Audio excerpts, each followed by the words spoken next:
Thank you so much to Open Table for that Life After Lockdown. That was great. My name is Beth and I've been going through our all-age thoughts, which we've been looking at Narnia. So the first week we looked at the Magician's Nephew, then the Lion, the Witch and the Wardrobe, and today we are looking at the horse and his boy.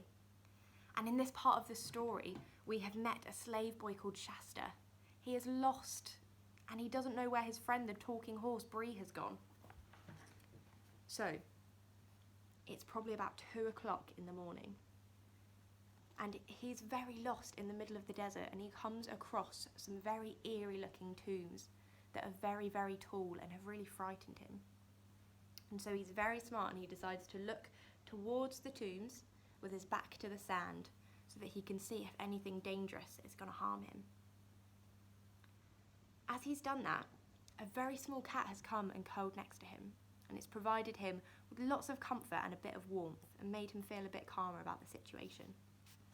But just as he's starting to get off to sleep, he hears some very eerie, high-pitched noises from the desert.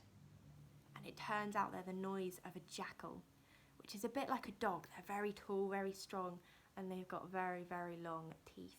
I wouldn't want to meet one if I was on my own. But just as he's heard this, against the moonlight he sees a big, shaggy head on 4 legs. It lets out a giant roar, which scares the creatures who've been making the noises. But then Shasta worries that it's turned to look at him, and this is where we join in the story. It's a lion, I know it's a lion, thought Shasta. I'm done. I wonder, will it hurt much?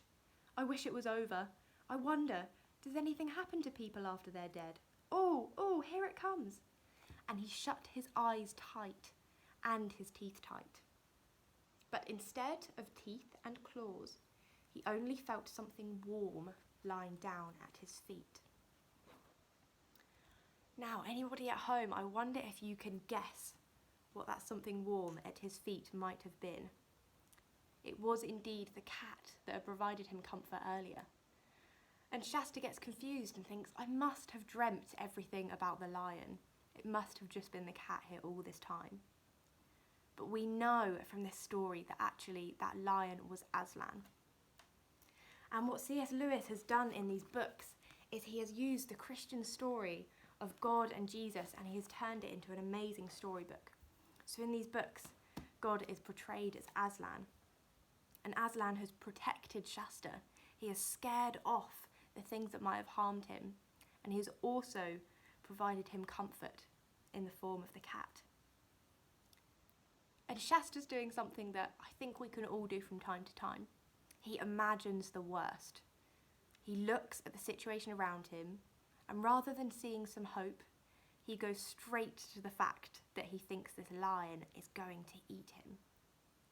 But that doesn't happen. What happens instead is he feels the warmth of a cat on his feet and the sunlight starts to come up.